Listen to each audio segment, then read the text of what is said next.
I bring you an idea to paint to create a green bokeh background in acrylic painting. You must build a soft out of focus base layer of varying green shades before layering two characteristic light circles on top. The goal is to stimulate a lens blend offering mimicking sunlight filtering through leaves. Now we are going to establishing our green background. The background should be a smooth gradient without sharp edges to establish the out of focus look. For the depth, and I am using the light green color, and for the darker shadowed areas at the bottom I am using the sap green and adding little more black. First, I am explaining the blending techniques. At the base coat, at the first I am using the very light green to keep the surface wet longer. Here I am using large flat brush size 22 just to move the paint in X motion and just ensuring the colors bleed into each other smoothly. Work from light to dark, the light color at the top and the dark color at the bottom, and just to stimulate a light source. And just leave it couple of minutes to dry, and once the green background is dry, now I am creating leaves using one stroke technique. I'll load a brush with two different colors and use varying pressure of form of leaf shapes, highlight and shadow all the single motion.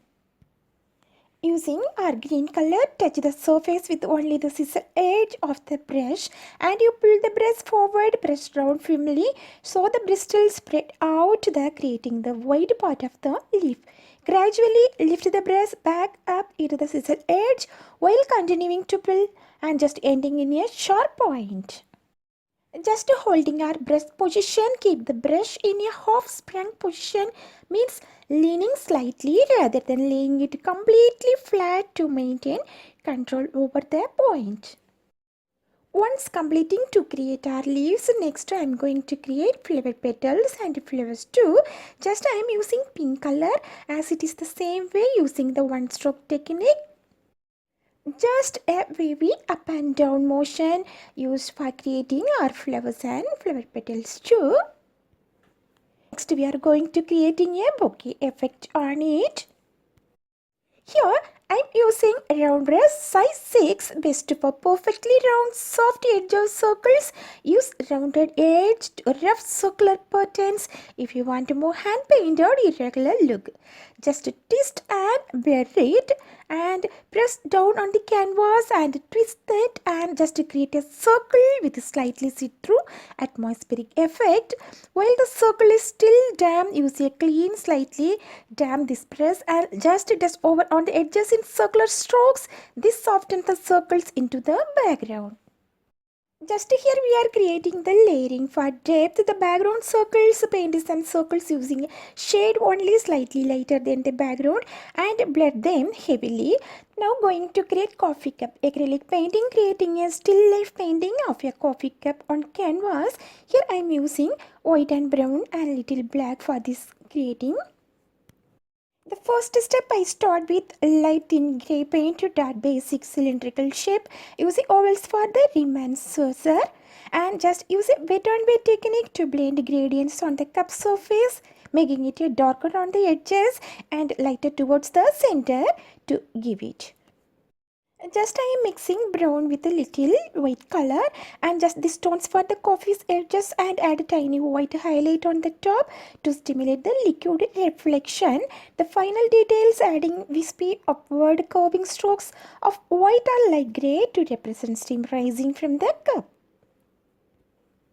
Just a few techniques, wet on wet blending, mix colors directly on the canvas while they are still wet to create smooth gradients, especially on the rounded body of the cup.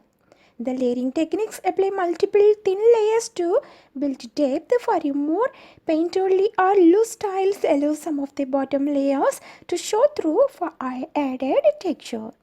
Steam effect. For your finishing touch, use thinned white or light grey paint and just stopped upward curving strokes to suggest rising steam. Just under painting, apply a base layer of color such as a neutral grey or brown just over sketch to establish the basic forms before adding detail. The liquid details paint the coffee inside the cup with the curved strokes. Use a darker shades along the edges and a lighter highlight in the center to give it. And just a final highlight, use a small round brush with pure white or a light. Just add pop to the rim of the cup and the edge of the saucer while light this heat directly. Creating an acrylic painting of your cup of coffee and saucer, giving a vintage feel, and you by using brown tones involves layering, add pigments, and just approach often focuses the monochromatic or coffee stained color palette to create depth and a vintage feel. The foreground circles, add a few smaller brighter white and just top at the sharper edges to create a sense of foreground light. Just lay a smaller brighter and more opaque circles on top. Use a press and twist motion with your brush for a see-through soft edged effect. For the ultimate glow, just add a tiny dot of pure white in the center of our braced screen circles and softly blend the edges outward.